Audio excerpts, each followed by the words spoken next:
Welcome વિદ્યાર્થી મિત્રો, lecture number 16 માં આપનું હાર્દિક સ્વાગત છે. કેમ છો? બધાની તબિયત સારી ને? ઓકે, તો ચાલો મિત્રો, આજના દિવસમાં આપણે ફિનોલની ઇલેક્ટ્રોન અનુરાગી વિસ્થાપન પ્રક્રિયાઓ જેને સ્ટાર્ટ કરી ચૂક્યા છીએ પ્રીવિયસ લેક્ચરમાં, એને આપણે આગળ વધારીશું. મિત્રો, પ્રીવિયસ લેક્ચરમાં આપણે ખૂબ જ મહત્વની એવી એક થિયરી ભણી ચૂક્યા છીએ અને થિયરીથી ફિનોલનું બ્રોમિનેશન સમજાવો.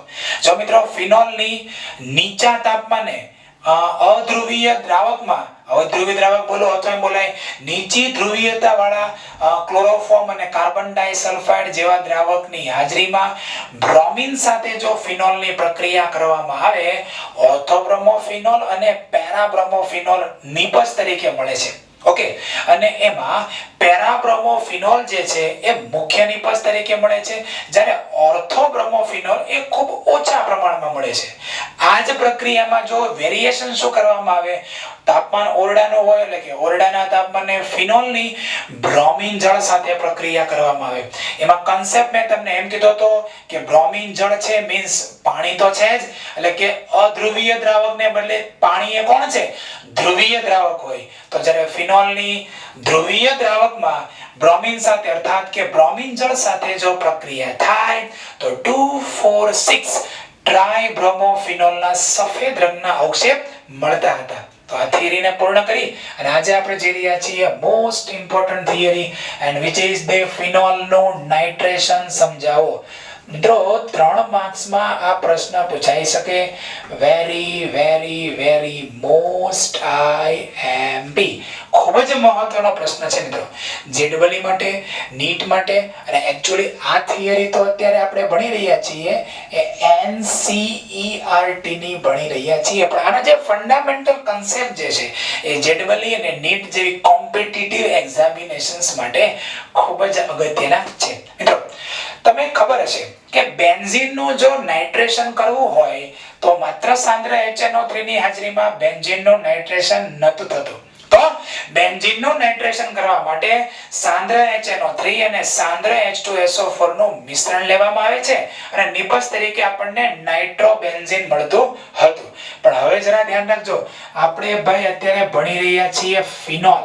તો મિત્રો, ફિનોલનું જ્યારે નાઇટ્રેશન કરવું હોય ને ત્યારે ટેમ્પરેચર જો નીચું હોય તો પણ ફિનોલનું નાઇટ્રેશન થઈ જશે. બીજી મહત્વની વસ્તુ આ જો, મંદ HNO3, જો બેન્ઝીનનું નાઇટ્રેશન કરવું હતું તો સાંદ્ર HNO3 પ્લસ સાંદ્ર H2SO4 આ બંને નું મિશ્રણ લેવામાં આવે ત્યારે નાઇટ્રેશન થતું હતું અને ટેમ્પરેચર પણ આ 298 કેલ્વિન કરતા તો વધારે હતું જ. ઓકે, જ્યારે ફિનોલના જ્યારે નાઇટ્રેશન પ્રક્રિયા કરવામાં આવે છે ત્યારે કેમ આવી કન્ડિશન ડાઉન થઈ ગઈ? મંદ HNO3 હોય તો પણ નાઇટ્રેશન થઈ જાય, ટેમ્પરેચર નીચું હોય તો પણ નાઇટ્રેશન થઈ જાય. તો યાર કાંઈક તો આમાં નવું હશે. નવું બધાને ખબર જ છે. શું છે મિત્રો? જ્યારે ફિનોલની પ્રક્રિયા આપણે કરીએ મંદ HNO3 સાથે, હું નીચે નામ લખું છું ફિનોલ. ચાલો મિત્રો, બરાબર યાદ રાખજો, લખું છું અહીંયા મંદ HNO3, મંદ HNO3 અને ટેમ્પરેચર લખી નાખીએ એટલે આપણને યાદ રહી જાય 298 કેલ્વિન ટેમ્પરેચર. અને હું પ્રક્રિયાનું નામ પણ લખી નાખું છું નાઇટ્રેશન. ઓકે, ચાલો હવે શું થશે મિત્રો?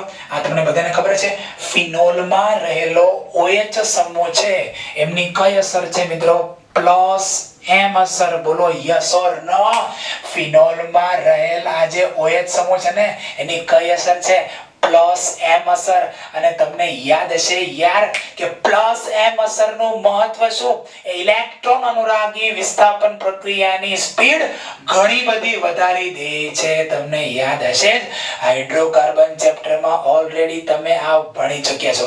ઓબ્વિયસલી બરાબર યાદ રાખજો મિત્રો, ફિનોલમાં રહેલો OH સમૂહ એની ઇફેક્ટ કઈ છે? Plus M effect. અને પ્લસ M ઇફેક્ટ શું કરે? બેન્ઝીન ચક્રમાં શું કરે છે? ઇલેક્ટ્રોનની ડેન્સિટી વધારે. બેન્ઝીન કેન્દ્રમાં ઇલેક્ટ્રોન ઇલેક્ટ્રોન ઘનતા વધારે છે. અને જો બેન્ઝીન કેન્દ્રમાં ઇલેક્ટ્રોન ઘનતા વધી જાય તો હવે આપણે પ્રક્રિયા એકચ્યુઅલી કઈ ભણીએ છીએ, ઇલેક્ટ્રોન અનુરાગી વિસ્થાપન પ્રક્રિયા. તો આમાંથી જે ઇલેક્ટ્રોન અનુરાગી બનશે NO2+ એ તરત જ સરળતાથી અને ઝડપથી આ ફિનોલ પર અટેક કરી શકે અને નિપજ બનાવશે મિત્રો બેન્ઝીન. તો અહીંયા રહેશે જ. ઓકે, OH ક્રિયાશીલ સમૂહ પણ ત્યાં હાજર હશે, પણ અહીંયા NO2 સમૂહ દાખલ થઈ જાય જેનું નામ છે O નાઇટ્રોફિનોલ. હા, ઘણાને એમ જ આવડે કે O નાઇટ્રોફિનોલ, પણ હે મારા ભાઈ આ એકચ્યુઅલી બોલાય શું, ઓર્થો નાઇટ્રોફિનોલ. કેમ? ઓર્થો પોઝિશન ઉપર અત્યારે NO2 દાખલ થઈ ચૂક્યો. નેક્સ્ટ, અને બધાને એ પણ ખબર હશે કાલે મેં ભણાવ્યું તો યાર, આ OH સમૂહ છે પ્લસ એમ અસર દર્શાવે છે. તો બોલો પ્લસ એમ અસર કયા કયા સ્થાને બેન્ઝીન ચક્રને સક્રિય કરે, ઓર્થો અને પેરા સ્થાને. તો પછી બીજી નિપજ કઈ મળશે યારા? બીજી નિપજ મળશે બેન્ઝીન ઉપર OH અને અહીંયા આવશે NO2. The name is para nitrophenol. Clear? તો ચાલો મિત્રો અહીંયા ઓર્થો નાઇટ્રોફિનોલ અને પેરા નાઇટ્રોફિનોલ નિપજ આપણને મળી ગઈ. હા, તમને કોઈ એમ પૂછે કે which product is higher amount, કઈ નિપજ વધારે હશે? યસ, ઓબ્વિયસલી રાઈટ, આ પેરા નાઇટ્રોફિનોલ જે છે એ હંમેશા વધારે નિપજ તરીકે મળશે, જ્યારે આ ઓર્થો નાઇટ્રોફિનોલ જે છે એ નિપજનું પ્રમાણ કેવું હશે? ઓછું હશે. અગેન ફિનોલ નું તમે મંદ HNO3 વડે, કેમ ભાઈ મંદ HNO3 થી પણ નાઇટ્રેશન થઈ ગયું, સાંદ્ર HNO3 અને સાંદ્ર H2SO4 ની જરૂર કેમ ન પડી? રીઝન એક જ છે, ફિનોલમાં OH સમૂહ પ્લસ એમ અસર દર્શાવે છે અને પ્લસ એમ અસર દર્શાવતા કોઈ પણ ક્રિયાશીલ સમૂહો બેન્ઝીન ચક્રની ઇલેક્ટ્રોન ઘનતા વધારશે એમની પ્લસ એન ઇફેક્ટને કારણે. અને તેથી જો એ બેન્ઝીન કેન્દ્રમાં ઇલેક્ટ્રોન ઘનતા વધી જાય તો અહીંયાથી ઉત્પન્ન થતો NO2+ ઇલેક્ટ્રોન અનુરાગી આયન એ તરત જ બેન્ઝીન ચક્ર સાથે જોડાઈ શકે, અર્થાત કે નિપજ બનશે ortho nitrophenol and para nitrophenol. But para nitrophenol જે છે અહીંયા મુખ્ય નિપજ તરીકે મળે છે, એનું પ્રમાણ વધારે છે, આનો ઓછું હશે. ઓકે, એટલી બાબતો આપણે વ્યવસ્થિત શાંતિથી ડિટેલ પૂર્વક અભ્યાસ કર્યો. હવે આપણે આના કેટલાક બીજા ગુણધર્મોમાં આગળ વધીએ. મિત્રો ઓર્થો નાઇટ્રોફિનોલ તમે ધ્યાનથી અહીંયા જુઓ.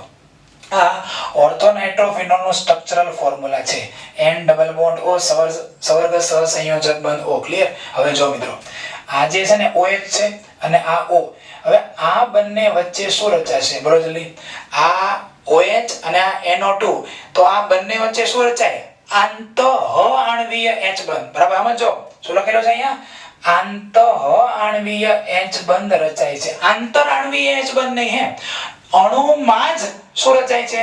હાઇડ્રોજન બંધ રચાય છે. કોઈ અણુની અંદર જ જો હાઇડ્રોજન બંધ રચાઈ જતો હોય તો એને શું બોલાય?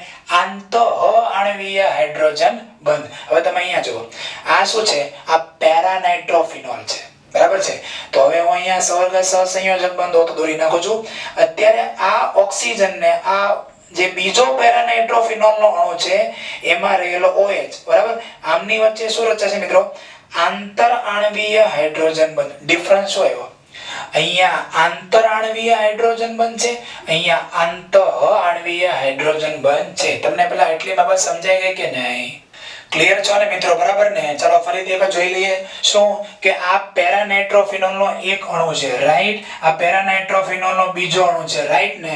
હવે પેરા નાઇટ્રોફિનોલ ના એક અણુ એમાં NO2 ગ્રુપ અને પેરા નાઇટ્રોફિનોલ નો બીજો અણુ એનો આ OH ગ્રુપ. મિત્રો બંને વચ્ચે શું રહે? મેં ડેશ ડેશ ડેશ જે કરેલું છે એ શું છે એકચ્યુઅલી? એ આંતઃ આણ્વીય હાઇડ્રોજન બંધ નથી, એ આંતર આણ્વીય હાઇડ્રોજન બંધ છે. મિત્રો તમને યાદ હશે આંતર આણ્વીય H બંધ બે અણુ વચ્ચે રચાય છે. ક્લિયર ને? હવે અહીંયા જુઓ, આ જે છે ઓર્થો નાઇટ્રોફિનોલ એમાં NO2 ગ્રુપ અને OH, એક જ અણુના NO2 અને એ જ અણુના OH ગ્રુપ વચ્ચે શું રચાય છે? હાઇડ્રોજન બંધ, જેને શું બોલાય? આંતઃ આણ્વીય હાઇડ્રોજન બંધ. ક્લિયર? તો મિત્રો આંતઃ આણ્વીય હાઇડ્રોજન બંધ રચાઈ જાય છે. હવે જો ધારો કે તમે કમ્પેરિઝન કરજો, અહીંયા ઓર્થોનાઇટ્રોફિનોલ નો બીજો અણુ મૂકી દો. ચાલો મારો હાથ છે એ શું છે? ઓર્થોનાઇટ્રોફિનોલ નો બીજો અણુ છે. બરાબર છે? તો જો અત્યારે આમાં શું થયું હતું? આ ઓક્સિજને એની જે વિદ્યુત ઋણતા વધારે હતી, બરાબર, તો એના ગુણધર્મને કારણે એમણે આ OH સમૂહ સાથે હાઇડ્રોજન બંધ બનાવી નાખ્યો. જ્યારે જો અહીંયા આમાં શું થાય છે કે આ ઓક્સિજન એ અણુમાં જ પોતાનો એ હાઇડ્રોજન બંધ બનાવવાની શક્તિ વાપરી નાખે. એટલે જો અહીં બીજો અણુ મૂકો ઓર્થોનાઇટ્રોફિનોલ નો, તો આ ઓક્સિજન એ ઓર્થોનાઇટ્રોફિનોલ ના બીજા અણુ સાથે કોઈ પણ પ્રકારનું બોન્ડિંગ રચી શકતો નથી. ઇન શોર્ટ એવું કહી શકાય કે મિત્રો આમાં અણુ વચ્ચે શું રચાય છે? હાઇડ્રોજન બંધ રચાય છે. જ્યારે આમાં ઓર્થોનાઇટ્રોફિનોલ ના બે અણુ વચ્ચે આકર્ષણ બળ કેવું હોય છે? વીક હોય છે. ફરીથી એકવાર, પેરાનાઇટ્રોફિનોલ ના બે અણુ વચ્ચે શું હોય? આકર્ષણ બળ સ્ટ્રોંગ હોય. કેમ? કારણ કે ત્યાં આંતરઆણ્વીય હાઇડ્રોજન બંધ રચાય છે. જ્યારે આમાં આંતરઆણ્વીય હાઇડ્રોજન બંધ રચાઈ ગયો હોવાથી બે અણુ વચ્ચે કોઈ પણ પ્રકારનો હાઇડ્રોજન બંધ રચાતો નથી. વોટ ઇઝ ધ મોરલ શું છે?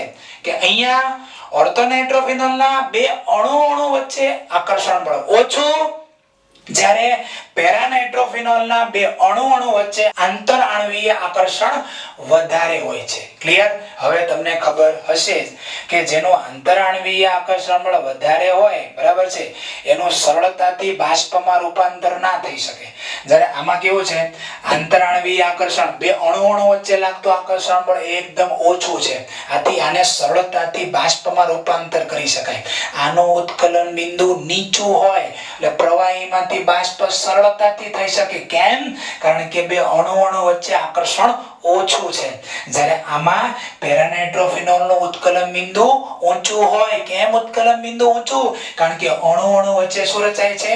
આંતરઆણ્વીય હાઇડ્રોજન બંધને કારણે બે અણુઓ વચ્ચે આંતરઆણ્વીય આકર્ષણ બળ સ્ટ્રોંગ હોય. તો આને પ્રવાહીમાંથી બાષ્પમાં રૂપાંતર કરવા માટે બહુ વાર લાગે, વધારે ઉર્જા આપવી પડે. તો ચાલો મિત્રો અહીંયા જો ખૂબ જ મહત્વનું કારણ છે મિત્રો. આ લોકો જો અહીંયા કારણ, બરાબર, અને 2 માર્ક્સ માટે આ પ્રશ્ન પૂછાઈ શકે. પેટા પ્રશ્ન થયો. આખો સવાલ તો ચાલી રહ્યો છે નાઇટ્રેશન સમજાવો, પણ એનો આ પેટા પ્રશ્ન થઈ ગયો આ જગ્યાએથી. બરાબર, આ જગ્યાએ હું અહીંયા રાઈટ કરું છું, આ એરો મારો, ત્યાંથી એક નવો સવાલ ચાલુ થયો. ઓકે, શું કે ઓર્થો અને પેરાનાઇટ્રોફિનોલ આ બે અત્યારે ભેગા આપણને મળ્યા છે. એને અલગ તો કરવા કે નહીં, તો એને કઈ પદ્ધતિથી અલગ કરવામાં આવે છે? બાષ્પ નિસ્યંદન, જેને શુદ્ધ ગુજરાતી એવું પણ બોલી શકાય, વરાળ નિસ્યંદન દ્વારા અલગ કરવામાં આવે છે. મિત્રો બાષ્પ નિસ્યંદન થિયરી તમે જનરલ ઓર્ગેનિક કેમિસ્ટ્રી માં 11 સાયન્સ માં ભણી ચૂક્યા છો, રાઈટ છે? હવે મિત્રો થશે શું કે આ પેરાનાઇટ્રોફિનોલ એટલે કે આ એમનો ઉત્કલન બિંદુ ખૂબ વધારે છે, જ્યારે ઓર્થોનાઇટ્રોફિનોલ નું ઉત્કલન બિંદુ ખૂબ ઓછું છે. એટલે શું થઈ શકે મિત્રો? ઓર્થોનાઇટ્રોફિનોલ માં રચાતા કયા બંધ? આંતરઆણ્વીય H બંધને કારણે અણુ વચ્ચે આંતરઆણ્વીય આકર્ષણ બળ કેવું હોય છે મિત્રો? ઓછું હોય છે. અને આથી તે વરાળ દ્વારા એટલે કે બાષ્પ નિસ્યંદનમાં આ ઓર્થોનાઇટ્રોફિનોલ નું બાષ્પમાં રૂપાંતર સરળતાથી થઈ શકે છે. બાષ્પ વડે એટલે ફોર એક્ઝામ્પલ આપણે કોઈ પાણી લઈ લઈએ, ચાલો, તો કે ભાઈ પાણીની બાષ્પ વડે આ પદાર્થનું બાષ્પમાં રૂપાંતર સરળતાથી થઈ શકે છે. જ્યારે પેરાનાઇટ્રોફિનોલ ના અણુ વચ્ચે શું રચાય છે? આંતરઆણ્વીય હાઇડ્રોજન બંધ રચાતો હોવાથી અણુ વચ્ચે શું લાગે છે? આકર્ષણ બળ લાગે છે. અહીંયા અણુ વચ્ચે આકર્ષણ બળ ઓછું લાગે છે, અહીંયા અણુ વચ્ચે આકર્ષણ બળ વધારે લાગે છે. અને તેઓ એકબીજા સાથે જોડાયેલા રહે છે, અહીંયા જોડાયેલા ન હોય. ક્લિયર? અને આથી તે ઓછું બાષ્પશીલ છે. એટલે થયું શું? આ વધારે બાષ્પશીલ છે, આ ઓછું બાષ્પશીલ છે. તો આ બાષ્પશીલતાના ગુણધર્મમાં તફાવત હોવાથી તેને બાષ્પ નિસ્યંદન પદ્ધતિથી અલગ કરી શકાય છે. ઓકે મિત્રો, થિયરી ટુ બી કન્ટિન્યુ છે. આ આટલી બાબતોને વ્યવસ્થિત લખી નાખો, પણ આ કન્સેપ્ટ માઇન્ડમાંથી ભૂલાય નહીં. ઓર્થોનાઇટ્રોફિનોલમાં આંતરઆણ્વીય હાઇડ્રોજન બંધ રચાય છે, પેરાનાઇટ્રોફિનોલના અણુ વચ્ચે આંતરઆણ્વીય હાઇડ્રોજન બંધ રચાય છે. આ ઓછું બાષ્પશીલ છે અને આ વધુ બાષ્પશીલ છે.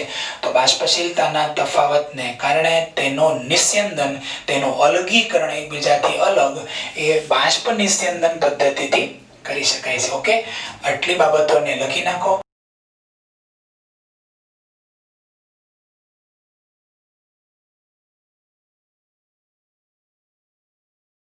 ઓકે વિદ્યાર્થી મિત્રો, ચાલો આપણે ફિનોલનું નાઇટ્રેશન જે ભણી રહ્યા છીએ એ ફિનોલના નાઇટ્રેશનનો નેક્સ્ટ પાર્ટ જઈએ છીએ મિત્રો. ટુ બી કન્ટિન્યુ થઈ રહી છે બોર્ડની એક્ઝામિનેશનમાં. આ તમામ બાબતો લખવાની છે. ઓકે, કારણ કે 3 માર્કનો સવાલ પૂછાય તો બધું લખવું જરૂરી છે. તો ચાલો મિત્રો, આપણે આગળના પાર્ટમાં એવું જોયું કે ફિનોલનો જો મંદ HNO3 વડે નાઇટ્રેશન કરવામાં આવે 298 કેલ્વિન તાપમાને, તો નિપજ તરીકે શું મળે છે? ઓર્થોનાઇટ્રોફિનોલ અને પેરાનાઇટ્રોફિનોલ મળે છે. કેમ? કારણ કે ફિનોલમાં રહેલો OH સમૂહ એ ઓર્થોપેરા નિર્દેશક છે. બીજું, ત્યાં મંદ HNO3 લઈએ તો પણ નાઇટ્રેશન થાય છે સાંદ્ર H2SO4 અને સાંદ્ર HNO3 ની જરૂર નથી, કારણ કે ફિનોલમાં રહેલો OH સમૂહ એ બેન્ઝીન ચક્રને સક્રિયતા આપે છે અને જેથી એ મંદ HNO3 સાથે પણ નાઇટ્રેશન પ્રક્રિયા થઈ શકે છે, જેની ચર્ચા આપણે ડિટેલમાં આરામથી કરી ચૂક્યા છીએ મિત્રો. હવે આગળ જઈએ છીએ. જો ફિનોલ ની સાંદ્ર HNO3 સાથે પ્રક્રિયા કરવામાં આવે તો મિત્રો નિપજ તરીકે શું મળશે? ફિનોલ, અહીંયા લખીએ છીએ સાંદ્ર HNO3. ક્લિયર? તો ડાયરેક્ટ ઓર્થો અને પેરા પોઝિશન ઉપર NO2 સમૂહ દાખલ થશે અને નિપજ તરીકે આપણને મળશે મિત્રો. અહીંયા બેન્ઝીન છે, ઉપર OH છે, ઓર્થો પોઝિશન ઉપર NO2, પેરા પોઝિશન ઉપર NO2 અને અગેન ઓર્થો પોઝિશન ઉપર NO2. તો મિત્રો 2, 4 અને 6 બરાબર ને, આ 3 નંબરના કાર્બન ઉપર અત્યારે NO2 સમૂહ છે, તો નામ પાડીશું આપણે 2,4,6 ટ્રાઇનાઇટ્રોફિનોલ. ક્લિયર? આ 2,4,6 ટ્રાઇનાઇટ્રોફિનોલ જે છે એ પિક્રિક એસિડ તરીકે પણ ઓળખાય છે. The name is picric acid. ચલો, one more important thing I want to share with you guys.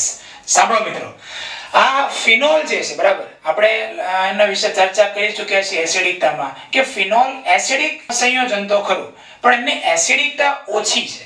એટલે કે ફિનોલ નિર્બળ એસિડ છે. બરાબર, હું જે બોલી રહ્યો છું એને ધ્યાનમાં લેજો અને જ્યાં જરૂર પડે ત્યાં તમે નોટ કરજો બુકમાં. ઓકે, અહીંયા હું લખતો નથી અત્યારે, નોટબુકમાં ઉપર હાંસિયામાં નોન કહીને ખાસ લખજો, કારણ કે JEE નીટ માટે this is the important words. Okay, સાંભળો. ફિનોલ નિર્બળ એસિડ છે, આથી એની Na2CO3 અને HCO3 જેવા ક્ષાર સાથે પ્રક્રિયા થતી નથી, જેની ચર્ચા આપણે ફિનોલની એસિડિકતા ટોપિકમાં કરી છે. રાઈટ? હવે સમજો, આ ફિનોલ એસિડિકતા ઓછી નિર્બળ એસિડ છે. હવે આ 2,4,6 ટ્રાઇનાઇટ્રોફિનોલ જે છે એના નામમાં આપણે શું યુઝ કર્યું? સામાન્ય નામમાં પિક્રિક એસિડ. અને આની એસિડિકતા ખૂબ વધારે છે, ફિનોલ કરતા ઘણી વધારે. તો કેમ ભાઈ આ સંયોજનની એસિડિકતા વધી ગઈ? એના રીઝન તરફ આપણે જવું છે. જો કે તમને ખબર જ છે મિત્રો, અહીંયા તમે જો 2 એટલે કે ઓર્થો પોઝિશન ઉપર, 4 એટલે કે પેરા પોઝિશન ઉપર, અગેન 6 એટલે કે ઓર્થો પોઝિશન ઉપર કયું ગ્રુપ છે મિત્રો? NO2 ગ્રુપ છે. તમને બધાને યાદ છે NO2 ગ્રુપની અસર કઈ છે મિત્રો? -M અસર. અને -M અસર ધરાવતા ક્રિયાશીલ સમૂહો શું કામ કરે? ભૂલી ગયા કે? ભૂલી ગયા? યાદ છે, -M અસર ધરાવતા ક્રિયાશીલ સમૂહો એ એસિડિકતામાં વધારો કરે છે. અને આમાં એક NO2 ગ્રુપ નથી, આ 1, 2 ને 3 NO2 ગ્રુપ છે. 3 NO2 ગ્રુપ -M અસર ઇલેક્ટ્રોન આકર્ષક સમૂહો હવે શું કામ કરે? એસિડિકતામાં વધારો કરે કે ન કરે? ચાલો, એક NO2 સમૂહ આવ્યો, એસિડિકતામાં વધારો કર્યો. બીજો NO2 સમૂહ આવે, એસિડિકતામાં હજી વધારો કરે. અને ત્રીજો NO2 સમૂહ આવે અને એસિડિકતામાં ખૂબ વધારો કરે છે. એટલે આ જે સંયોજન છે એને H+ દાન કરવાની કેપેસિટી ખૂબ વધારે છે, અને એટલા માટે લખ્યું છે કે પિક્રિક એસિડ તરીકે ઓળખાય છે. અને તે કયું છે? પ્રબળ એસિડ છે. તમે જો, આ નિર્બળ એસિડ હતું, પણ જો 3 NO2 ગ્રુપ જોડાઈ ગયા ને તો એને પ્રબળ એસિડની નજીક કેટેગરીમાં મૂકી દીધું. ઓકે, ક્લિયર ને? કેમ? કારણ કે NO2 ની -M અસર છે. એટલું સમજાઈ ગયું? ચાલો, 2,4,6 ટ્રાઇનાઇટ્રોફિનોલમાં 3 ઇલેક્ટ્રોન આકર્ષક સમૂહ NO2 સમૂહ હાજર હોવાને કારણે તે પ્રબળ એસિડ તરીકે વર્તે છે. અહીં ઇલેક્ટ્રોન આકર્ષક સમૂહ એસિડિકતામાં વધારો કરે છે. ઇટ ઇઝ વેરી ઈઝી, તમને યાદ જ છે. આમ તો તમે જીઓસી ભણ્યા ને 11 સાયન્સમાં ત્યારની આ બધી વસ્તુ ક્લિયર છે તમારી. ઓકે, આ તો જસ્ટ રિવિઝન કરાવીએ છીએ એનસીઈઆરટી માં બુકમાં આપેલું હોવાથી. હવે મિત્રો બીજી વાત તમારા પર ધ્યાન રાખો. ફિનોલની Na2CO3 અને NaHCO3 સાથે પ્રક્રિયા થતી નથી. અર્થાત phenol plus NaHCO3, phenol plus Na2CO3 carbon dioxide ના ઉભરા ન આવે. પણ યાદ રાખજો પિક્રિક એસિડ બોલે તો 2,4,6 ટ્રાઇનાઇટ્રોફિનોલ પ્લસ Na2CO3 will gives શું થાય? કાર્બન ડાયોક્સાઇડ ના ઉભરા આપે. કેમ કાર્બન ડાયોક્સાઇડ ના ઉભરા આવ્યા? કારણ કે આ સંયોજનની એસિડિકતા આના કરતા ઘણી વધારે છે. સો પ્લીઝ તમારી નોટબુકમાં હું જે બોલી રહ્યો છું એ સ્ટેટમેન્ટ્સ લખો મિત્રો. પિક્રિક એસિડ ની Na2CO3 અને NaHCO3 સાથે પ્રક્રિયા થાય છે. NaHCO3 સાથે પ્રક્રિયા થાય છે જેથી CO2 ના ઉભરા આપે છે. CO2 ના ઉભરા આપે છે અથવા આવે છે, જે લખો તે ક્લિયર. ફરીથી બોલો એકવાર. પિક્રિક એસિડ કૌંસમાં શું લખી શકાય? 2,4,6 ટ્રાઇનાઇટ્રોફિનોલ. Na2CO3 કે NaHCO3 સાથે પ્રક્રિયા કરીને શું આપે છે? કાર્બન ડાયોક્સાઇડ વાયુના ઉભરા આપે છે. કેમ? કારણ કે પિક્રિક એસિડ ની એસિડિકતા ખૂબ વધારે છે. ઓકે, તો આ જરાક તમે ધ્યાન રાખજો. ગણ્યા છો મિત્રો કે જેડબલઈ નીટમાં તો આ પ્રશ્ન પૂછાય ને કે કયું સંયોજન એ કાર્બન ડાયોક્સાઇડ ના ઉભરા નહીં આપે? Na2CO3 અને NaHCO3 સાથે પ્રક્રિયા કરે ત્યારે. તો તમારે શું થાય કે આપણને તો યાદ રાખ્યું હોય કે ભાઈ ફિનોલ આવે તો કે ભાઈ એ Na2CO3 અને NaHCO3 સાથે પ્રક્રિયા ના કરે. તો આવું એક ઓપ્શન આપ્યો હોય તો આપણે એને પણ ચોઈસ કરી લઈએ કે ભાઈ આની એસિડિકતા પણ ફિનોલ તો છે ને, એટલે એ પણ Na2CO3 અને NaHCO3 સાથે CO2 ના ઉભરા નહીં આપે.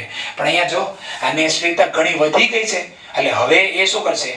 Na2CO3 અને NaHCO3 સાથે CO2 ના ઉભરા આપશે. ક્લિયર? સંતોષ? ચાલો હવે આગળ જઈએ મિત્રો. ચાલો, હાલના સમયમાં આ તો મિત્રો હાલના સમયની બનાવટ નથી. આ પિક્રિક એસિડની હાલના સમયમાં યુઝ થતી આ બનાવટ નથી.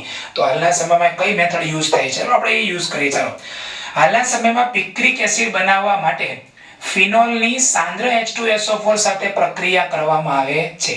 ચાલો ધીમે ધીમે કરીએ. હોલ્લે આ સરસ મજાનું બેન્ઝીન ચક્ર દોરી નાખ્યું, ઉપર લખી નાખ્યું આપણે OH. The name is phenol. ચાલો મિત્રો, હવે એરો ઉપર હું શું લખું છું?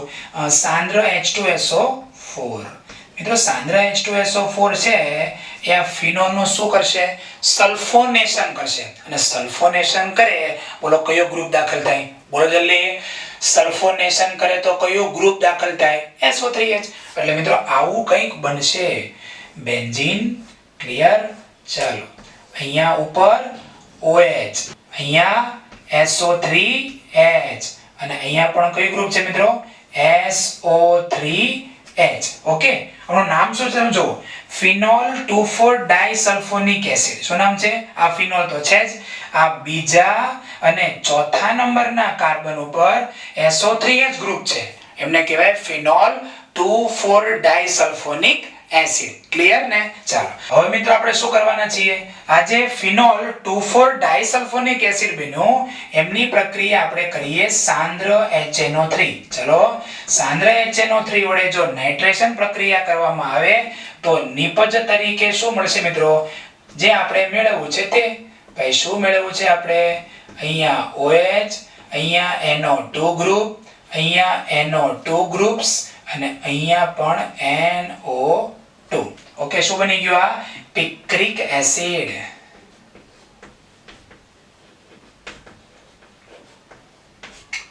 હવે મહત્વની વસ્તુ અહીંયા તમે સમજો જરા, આ બહુ કન્સેપ્ચ્યુઅલી વાત છે. જો મિત્રો આ ફિનોલ 2,4 ડાઇસલ્ફોનિક એસિડ છે, તો સાંદ્ર HNO3 સાથે પ્રક્રિયા કરી તો આમ આપણને વસ્તુ મનાય કે ચલો ભાઈ આ જે સ્થાન છે અત્યારે ખાલી છે, બરાબર? એટલે આ સ્થાન ઉપર NO2 સમૂહ તો દાખલ થઈ ગયું. સમજે મારી વાતમાં? તમે સમજો, બહુ ઈઝી છે, આસાન છે. ક્લિયર ને? જો અહીંયા SO3H ગ્રુપ અને અહીંયા પણ SO3H ગ્રુપ છે, રાઈટ? એટલે ઓર્થો અને પેરા પોઝિશન ઉપર તો SO3H ગ્રુપ છે જ. તો નાઇટ્રેશન તમે કરો તો આ બંને સ્થાન તો બ્લોક છે ને, તો આ સ્થાન હજી ખાલી છે. તો નાઇટ્રેશન શું થાય? આ ફિનોલના ઓર્થો અને પેરા પોઝિશન ઉપર નાઇટ્રેશન થઈ શકે. તો ચાલો આ જે કાર્બન છે ત્યાં NO2 ગ્રુપ દાખલ થયો એ તો તમે સમજી શકો. પણ ઘણાને પ્રશ્ન આ થવો જોઈએ કે આ કાર્બન અને આ કાર્બન ઉપર એમાં NO2 ગ્રુપ કેવી રીતે આવી ગયા? એવી રીતે કઈ રાસાયણિક પ્રક્રિયા થઈ? બહુ આસાન ભાષામાં તમને કહું મિત્રો, તમે લિવિંગ ગ્રુપ એબિલિટી, મુક્ત થતા સમૂહો, ઇંગ્લિશમાં એને બોલાય લિવિંગ ગ્રુપ્સ. આ લિવિંગ ગ્રુપ તમે ટોપિક ભણી ચૂક્યા છો, ભણ્યા છો કે નહીં?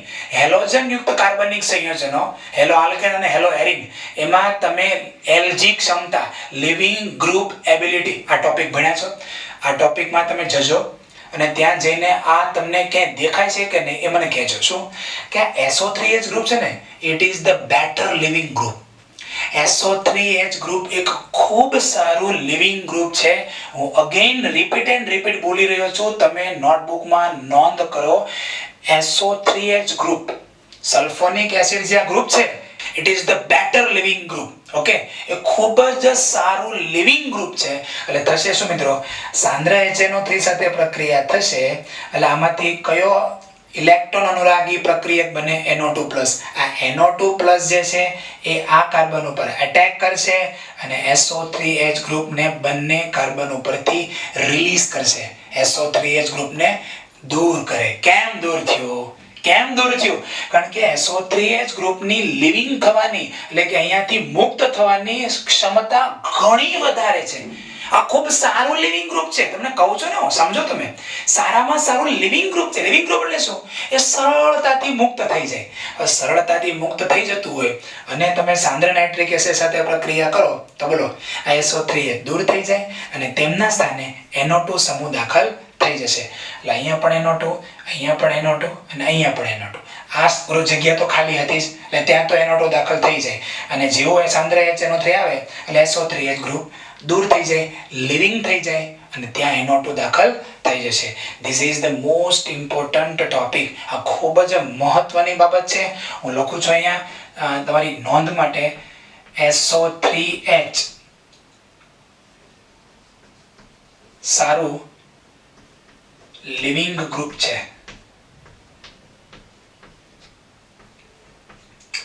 આ તમારી માહિતી માટે, જસ્ટ ફોર જાણકારી. બરાબર છે? આ પણ શું છે મિત્રો? જસ્ટ ફોર જાણકારી. આ ટોપિક જે છે તમને આમાંથી આ કેમ બન્યું ને એ સમજવા માટેની આ કન્સેપ્ટ છે. ઓકે, અને આને આધારે JEE અને નીટમાં પ્રશ્નો પૂછાઈ શકે છે. ઓકે, કેવા પ્રશ્નો પૂછાય ને એની હમણાં જ આપણે ચર્ચા કરવાના છીએ. પણ આ સમજી રાખજો, SO3H આવે એટલે બેટર લિવિંગ ગ્રુપ છે, એ દૂર થઈ જાય અને ઓર્થો આ પેરા અને ઓર્થો પોઝિશન ઉપર NO2 સમૂહ દાખલ થઈ જશે. ક્લિયર? તો મિત્રો આ સમગ્ર બાબતોને તમે લખી નાખો. અહીંયા આપણે ફિનોલનું નાઇટ્રેશન થિયરીને પૂર્ણ કરીએ છીએ. ઓકે, આ બહુ કન્સેપ્ચ્યુઅલ બાબતો છે અને તમે હાસ્યમાં લખી નાખજો. ઓકે, અને બાકીની આ થિયરીને મિત્રો વ્યવસ્થિત કલરફુલ પેનનો ઉપયોગ કરીને લખી નાખો.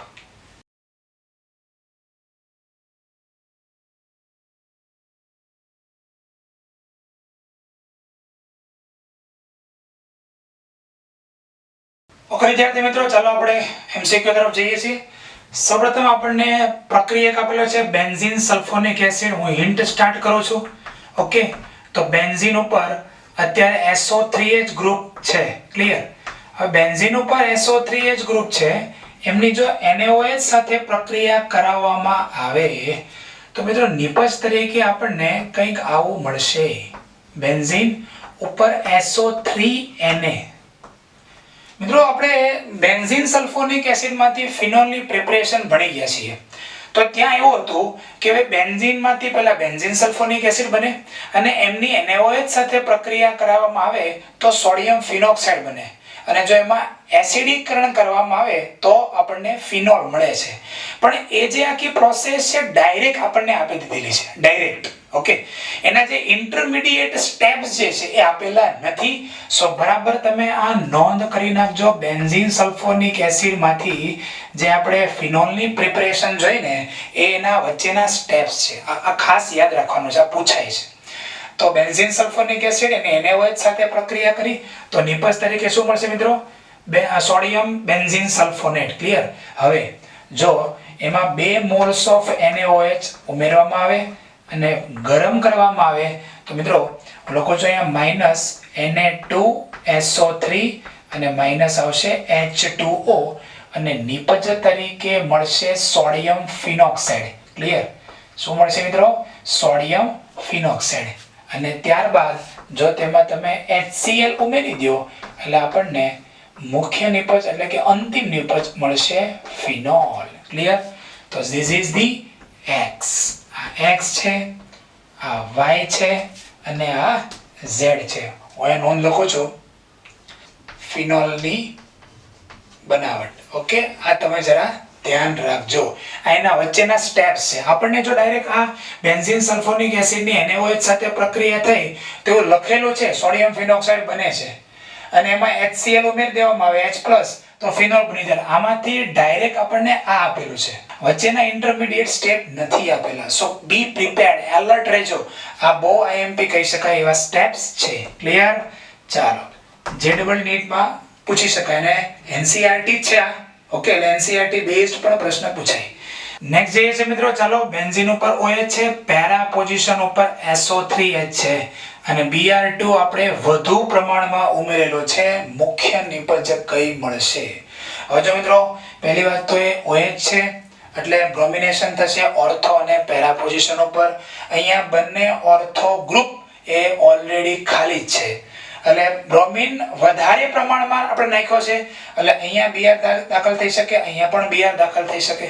તો વિદ્યાર્થીઓ કયો આન્સર ચોઈસ કરે ઘણીવાર કે ચલો ભાઈ અહીંયા Br દાખલ થયો, અહીંયા Br દાખલ થયો અને અહીંયા SO3H ગ્રુપ એમને એમ રહેશે. પણ મેં તમને લખાયું હતું SO3H ગ્રુપ સારું લિવિંગ ગ્રુપ છે. SO3H ખૂબ સારું લિવિંગ ગ્રુપ છે. રાસાયણિક પ્રક્રિયા જ્યારે થશે મિત્રો ત્યારે આપણે હિન્ટ લખીએ છીએ અહીંયા આ ફિનોલ જે છે એમની પ્રક્રિયા નીચે SO3H ગ્રુપ તો છે. ઓકે, એમની પ્રક્રિયા જ્યારે Br2 સાથે કરવામાં આવે તો નિપજ શું મળશે? અહીંયા OH ગ્રુપ તો પ્રેઝન્ટ રહેશે જ, પરંતુ આ ઓર્થો પોઝિશન ઉપર, આ ઓર્થો પોઝિશન ઉપર અને ખાસ અહીંયા Br દાખલ થશે. ક્લિયર? આ ખાસ ધ્યાન રાખવાનું છે તમારે. આ ભૂલાઈ જવું જોઈએ નહીં. કેમ? કારણ કે SO3H is the better leaving group, સારું લિવિંગ ગ્રુપ છે તો એ દૂર થઈ જાય તો ત્યાં પણ Br દાખલ થઈ શકે. One of the most IMP MCQ. Okay, અને પાછો NCERT બેઝડ છે. NCERT માં નાઇટ્રેશનમાં આ બાબત સમજાવેલી છે. મેં નાઇટ્રેશન ને બદલે અહીંયા બ્રોમિનેશન કરીને વર્ક કરેલું છે. સો બંને ટોપિક NCERT માટેના જ ઇમ્પોર્ટન્ટ ટોપિક છે. MCQ તમે લખી નાખો.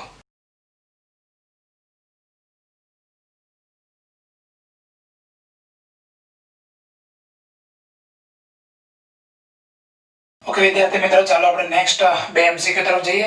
સેલિસિલિક એસિડ જેનો સ્ટ્રક્ચરલ ફોર્મ્યુલા તમને હવે આવડતું હશે જ. બેન્ઝીન ઉપર OH અને ઓર્થો પોઝિશન ઉપર COOH. સેલિસિલિક એસિડની બ્રોમિન જળ સાથે પ્રક્રિયા થઈ. મિત્રો હું અહીં લખું છું Br2 જળ. ઓકે, Br2 જળ લખેલું છે એટલે બ્રોમિનની પ્રક્રિયા થશે, બરાબર ને? Br2 ચાલો સાથે પ્રક્રિયા કરતા કઈ નિપજ મળશે? અગેન મિત્રો જો SO3H ગ્રુપ છે it is a better leaving group.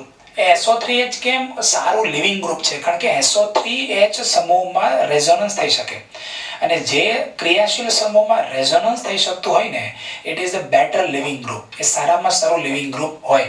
So again I request, અહીંયા હું ફરીથી એક હિન્ટ લખું છું. SO3H સમૂહની જેમ COOH સમૂહ પણ સારું લિવિંગ ગ્રુપ છે.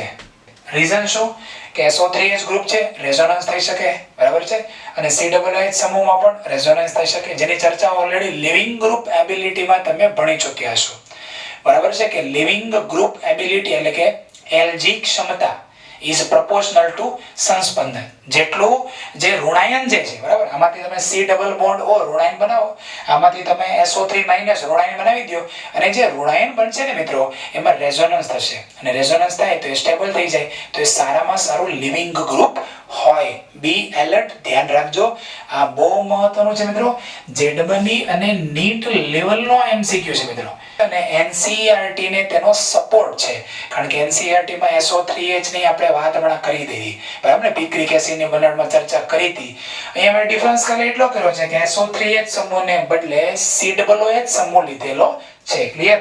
તો મિત્રો ફરીથી આ બ્રોમિન જળ તમે એમાં ઉમેરશો એટલે જો ફિનોલમાં જે ફિનોલ છે OH છે એ તો જેમ છે એમ જ રહી જશે. આ જે સ્થાન છે ત્યાં એક Br દાખલ થાય, બરાબર, એક Br અહીંયા દાખલ થશે, અને આ જે કાર્બન હતો, બરાબર, જ્યાં COOH ગ્રુપ છે ત્યાંથી પણ એક COOH સમૂહ દૂર થઈને Br દાખલ થશે. તો નિપજ શું મળશે મિત્રો? ફરીથી 2 4 6 ટ્રાઇબ્રોમોફિનોલ. પણ તમારા માટે બહુ મહત્વની એવી હિન્ટ તો આ છે કે SO3H સમૂહની જેમ COOH સમૂહ પણ સારું લિવિંગ ગ્રુપ છે, અને લિવિંગ ગ્રુપ હોય એટલે એ તો રાહ જ જોતો હોય કે કોઈક આવીને એને એમ કે ચાલ નીકળો, તમે નીકળો, ચાલો, એ તો તરત નીકળી જાય ઇમિડિયેટલી. ઓકે, ચાલો, કયો આલ્કોહોલ? ફિનોલ ની વાત ચાલતી હતી, એમાં આલ્કોહોલ ક્યાં આવી ગયો? થોડીક આનંદ થઈ ગયો, જો તમારી સાથે એક નવું ડિસ્કશન કરવાની ઈચ્છા થઈ, બરાબર, જો કે કરી ચૂક્યા છીએ પણ એમાં કંઈક તમને રિવિઝન કરાવી દઉં. કયો આલ્કોહોલ? ક્રોમિક એસિડ મિત્રો, Na2Cr2O7 અને H2SO4, બરાબર, આપણે ઓક્સિડેશન કસોટી ભણી ચૂક્યા છીએ, આલ્કોહોલની પરખ કસોટી, જેને આપણે એમ કીધું હતું ડ્રંકન ડ્રાઈવર ટેસ્ટ. તો બરાબર યાદ રાખજો મિત્રો, આ જે કસોટી છે ને, આ Na2Cr2O7 વત્તા H2SO4 આ બંને વચ્ચેની પ્રક્રિયાથી ક્રોમિક એસિડ મળશે, જે નારંગી રંગનું હોય છે. તો એમાંથી પ્રાથમિક આલ્કોહોલ જો હોય તો પ્રક્રિયા તરત જ થાય.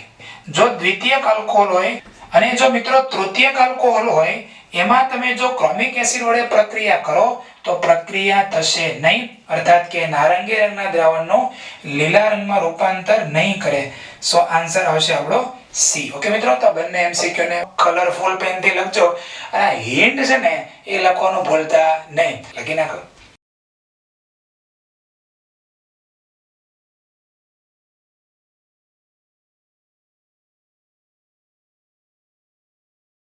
ઓકે વિદ્યાર્થી મિત્રો, ચાલો હવે આપણે ફિનોલની એક નેક્સ્ટ રાસાયણિક પ્રક્રિયા ભણવા તરફ જઈએ છીએ, અને થિયરીનું નામ છે મિત્રો કોલ્બે-સ્મિટ પ્રક્રિયા. NCERT ની થિયરી છે, very most imp for the JEE NEET. Okay, આમાંથી ઘણા બધા પ્રશ્નો અત્યાર સુધીમાં JEE માં નીટમાં પૂછાઈ ચૂક્યા છે. ઓકે, અને બોર્ડ માટે પણ મહત્વની છે. તો ચાલો કરીએ મિત્રો. આ થિયરીને સ્ટાર્ટ કરતા પહેલા મારે થોડું તમને GOC ને આધારે એક આ કન્સેપ્ટ રિવાઇઝ કરાવવો છે, બરાબર, ધ્યાન રાખજો મિત્રો. આ OH ગ્રુપ છે, ઓક્સિજન પાસે લોન પેર ઓફ ઇલેક્ટ્રોન રહેલી હોય છે, કેટલી? 2. ઓક્સિજન ઉપર 2 અબંધકારક ઇલેક્ટ્રોન યુગ્મ હોય એટલે એવું કહેવાય કે એમના +m અસર ધરાવે છે. ક્લિયર? એમની +m અસર હોય છે. ચાલો, હવે આમાંથી H+ જો દૂર થઈ જાય તો કંઈક આવું બને, O-. ક્લિયર? આમની પાસે ટોટલ કેટલી ઇલેક્ટ્રોન પેર હોય? 3 ઇલેક્ટ્રોન યુગ્મ રહેલા હોય, અને હવે આમ બોલાય O-. ચાલો, હવે આમની પાસે 3 લોન પેર ઓફ ઇલેક્ટ્રોન છે એટલે એવું બોલાય કે એમની પાસે પણ કઈ ઇફેક્ટ છે? +m અસર. સમજાય કે જેની પાસે એક્સ્ટ્રા ઇલેક્ટ્રોન પેર હોય એ બધી +m અસર ધરાવતા ક્રિયાશીલ સમૂહો છે. ઓકે, હવે નિયમ એવો છે, જ્યારે દાતા પરમાણુ સેમ હોય, બરાબર ને, અહીંયા OH અને O- બંનેમાં ઇલેક્ટ્રોન યુગ્મનું દાન કોણ કરશે? ઓક્સિજન. તો દાતા પરમાણુ જ્યારે સેમ હોય તો જેના ઉપર ઋણ વીજભાર હોય એમની +m અસર વધારે હોય. તો આપણે કંઈક આવો ક્રમ લખીશું. ઓકે, આ તમારી જાણ માટે છે, તમારી જાણ માટે પણ ઇમ્પોર્ટન્ટ છે. થિયરી જે ભણવાના છે એની માટે આ બેઝ છે, આ પાયો છે. ઓકે, ચાલો મિત્રો, ફિનોલની NaOH સાથેની પ્રક્રિયાથી બનતા સોડિયમ ફિનોક્સાઇડની, હવે મિત્રો આ +m અસર છે OH, બરાબર ને. હવે જો આ મારી પાસે અત્યારે ફિનોલ છે, હવે તમને બધાને ખબર છે કે ફિનોલ એ ઇલેક્ટ્રોન અનુરાગી એરોમેટિક વિસ્થાપન પ્રક્રિયા પ્રત્યે ખૂબ સક્રિય છે. What is the reason behind this? Reason એ છે કે ઓક્સિજન પાસે કઈ ઇફેક્ટ છે? પ્લસ એમ અસર. પ્લસ એમ અસર હોવાથી એ આ બેન્ઝીન ચક્રને ઇલેક્ટ્રોન અનુરાગી એરોમેટિક વિસ્થાપન પ્રક્રિયા પ્રત્યે સક્રિય કરે છે, પ્રતિક્રિયાત્મક કરે છે. ઓકે, ડન ને? આ આપણે આગળ પણ ભણી ચૂક્યા છીએ. ચાલો હવે મિત્રો એમની NaOH સાથે પ્રક્રિયા કરીએ તો વેરી ઈઝી. આમાંથી OH માઇનસ દૂર થશે, આમાંથી H દૂર થઈ માઇનસ પાણીનો અણુ દૂર થઈ જાય અને નિપજ કંઈક આ રીતે બનશે મિત્રો. બેન્ઝીન બરાબર છે, અહીંયા આવશે O માઇનસ અને Na પ્લસ. હવે સમજી શકાય કે આ જે છે Na+ એ તો આયોનિક બોન્ડ થી જોડાયેલો છે એટલે એ તો મુક્ત થઈ ગયો. પણ તમે જો બેન્ઝીન ઉપર કયો ક્રિયાશીલ સમૂહ નિર્મિત થયો? કયા ક્રિયાશીલ સમૂહનું નિર્માણ થયું? O-. તમે જોઈ શકો છો O-. ફિનોલ હતું બરાબર, એ ઇલેક્ટ્રોન અનુરાગી વિસ્થાપન પ્રક્રિયા પ્રત્યે સક્રિય હતું. રીઝન પ્લસ એમ અસર OH સમૂહની. તો હવે આમાંથી જે સોડિયમ ફિનોક્સાઇડ બન્યો, તો આ જે સોડિયમ ફિનોક્સાઇડ નિપજ મળી, તમને કોઈ પ્રશ્ન પૂછે કે આ સોડિયમ ફિનોક્સાઇડ એ ઇલેક્ટ્રોન અનુરાગી એરોમેટિક વિસ્થાપન પ્રક્રિયા પ્રત્યે આના કરતા વધારે સક્રિય હશે કે ઓછું? તો આ એનું રીઝન છે. O- આવે તો પ્લસ એમ અસર વધી જાય, એટલે કે ઇલેક્ટ્રોન અનુરાગી વિસ્થાપન પ્રક્રિયા પ્રત્યે આની સક્રિયતા ફિનોલ કરતા વધી જાય છે.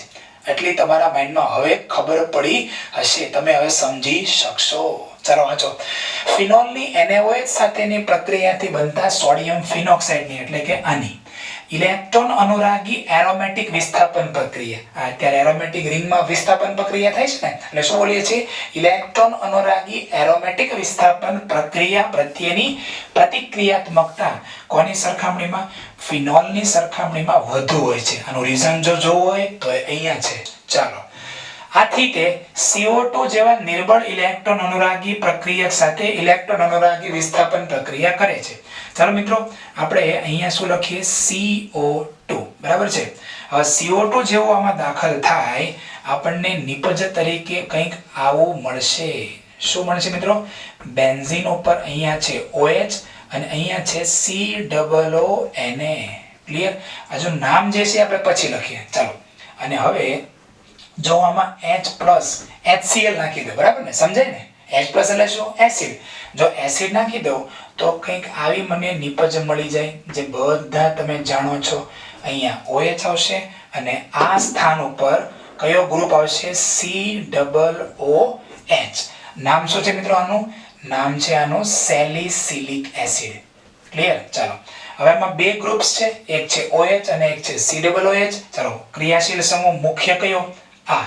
અહીંયા આપણે 1 નંબર આપી દઈએ, અહીંયા આપણે 2 નંબર આપી દઈએ. 2 નંબરના કાર્બન ઉપર OH છે તો નામ શું પડે મિત્રો?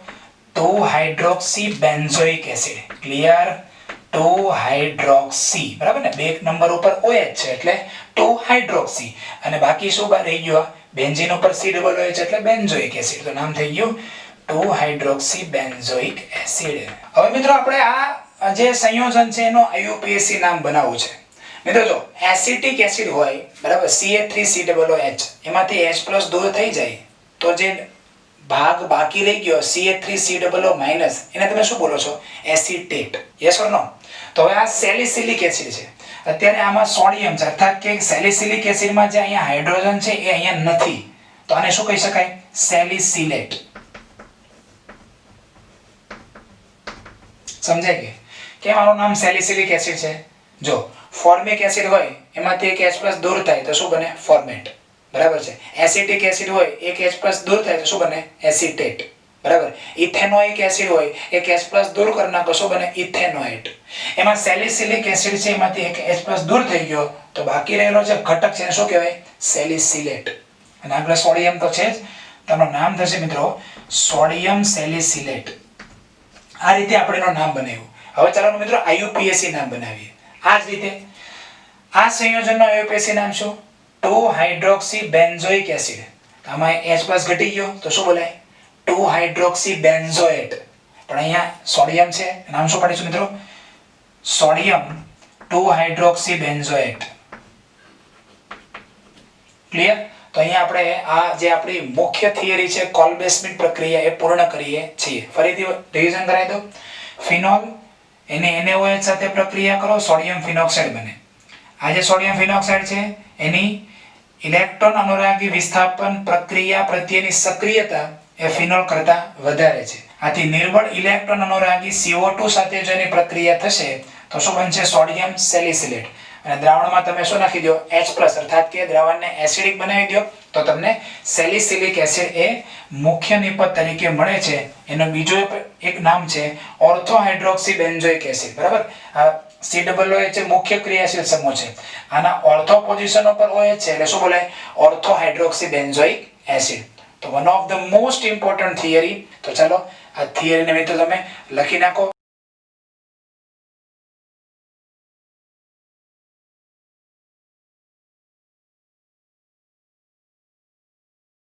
ઓકે વિદ્યાર્થી મિત્રો, ચાલો આપણે નેક્સ્ટ સેલિસિલિક એસિડના ઉપયોગો તરફ જઈએ. JEE અને નીટ માટેના આ ટોપિક છે, બહુ મહત્વનો છે. ઘણી વાર આમાંથી પ્રશ્નો પૂછાઈ ચૂક્યા છે. Okay ready? ચાલો સેલિસિલિક એસિડની મિત્રો તમે CH3COCl સાથે પ્રક્રિયા કરો. ઓકે, એટલે એસિટિલેશન પ્રોસેસ થશે. આપણે તમે જોવો આ ફિનોલ છે, ફિનોલની આપણે CH3COCl સાથે પ્રક્રિયા ભણ્યા હતા કે નહીં? તો આવું બનતું હતું. બેન્ઝીન ઉપર OCOCH3, બસ એ જ તો છે. હવે અહીંયા COOH ગ્રુપ છે. હવે આ CH3COCl છે એની આની સાથે તો પ્રક્રિયા થશે નહીં, OH ગ્રુપ સાથે પ્રક્રિયા થશે. એટલે શું થશે મિત્રો?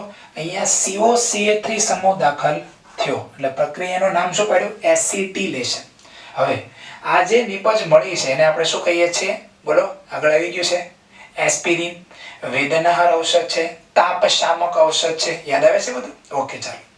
નંબર 2, હવે એમની પ્રક્રિયા મિથેનોલ સાથે થઈ. હાજો અહીંયા OH છે, અહીંયા છે COOH અને આ મિથેનોલ છે. હવે મિથેનોલમાં પણ OH ગ્રુપ છે અને અહીંયા પણ OH ગ્રુપ છે. તો એટલું તમે સમજો કે અહીંયા CH3COCl જ્યારે લીધું ત્યારે એને OH ગ્રુપ સાથે પ્રક્રિયા કરી, કાર્બોક્સિલિક એસિડ સાથે પ્રક્રિયા ના કરી. પણ જ્યારે તમે મિથેનોલ લેશો, આલ્કોહોલ લ્યો, તેની કાર્બોક્સિલિક એસિડ સાથે પ્રક્રિયા થાય એટલે તમે એવું કહી શકો કે આ એસ્ટરીકરણ પ્રક્રિયા છે. બરાબર? આ આલ્કોહોલ અને આ કાર્બોક્સિલિક એસિડ, આમાંથી OH દૂર થાય, આમાંથી H દૂર થાય. શું બની ગયું મિત્રો? બેન્ઝીન ઉપર OH, COOCH3. ચાલો આનું નામ શું છે? Salicylic acid. ચાલો આ H ને હું બંધ કરી દઉં તો શું બોલાય? સેલિસિલેટ. હમણાં આગળ આવ્યું હતું ને, સેલિસિલેટ. ચાલો હવે આને શું કહેશો મિત્રો? CH3 સમૂહ છે એટલે નામ methyl salicylate. Oil of wintergreen. આ શુદ્ધ ગુજરાતી ના કરતા, નકર ઘણા એમ ગુજરાતી કરશે. શિયાળાનું લીલું તેલ. હા, શું? શિયાળાનું લીલું તેલ. પણ આવું ગુજરાતી ના થાય. આને એમ કહેવાય વિન્ટર ગ્રીન નામનો એક ઝાડ આવે. એ ઝાડના જે ફળ હોય, બરાબર છે, એમાંથી જે તેલ નીકળે ને એને કહેવાય ઓઇલ ઓફ વિન્ટર ગ્રીન. એનો આ ઘટક છે મિથાઇલ સેલિસિલેટ. ઓકે, આવું ગુજરાતી નહીં કરતા. શિયાળાનું લીલું તેલ ઇઝ નોટ પરફેક્ટ. ઓકે ચાલો હવે એમની પ્રક્રિયા ફિનોલ સાથે કરવામાં આવે. હવે જો આ ફિનોલ છે અને આપણા ભાગ ફિનોલ જ છે, તો આ અને આની તો પ્રક્રિયા થાય નહીં, સંયુગ્મન. ફરીથી અહીંયા OH, આમાં H, એસ્ટરનું નિર્માણ થશે. ક્લિયર? તો બેન્ઝીન ઉપર OH અને અહીંયા COOC6H5. નામ શું કરશો મિત્રો? આ જે છે એ ફિનાઇલ છે, બાકીનો ભાગ શું છે?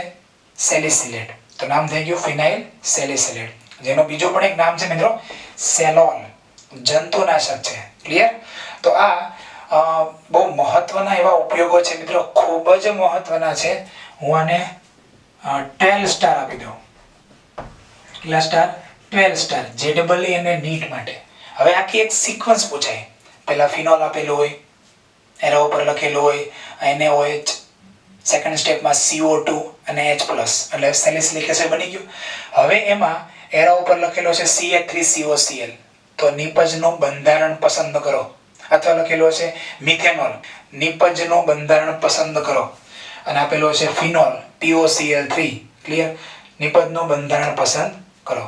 તો બી કેરફુલ, ભૂલ ના થાય. ઓકે ચાલો, તો આ ત્રણે ત્રણ એના ખૂબ જ મહત્વના ઉપયોગો બંધારણ, આ પ્રક્રિયાઓ, એમના નામ બધું જ નોટમાં વ્યવસ્થિત અને કલરફુલ પેનથી થોડું છોટું છોટું તમે લખી નાખો.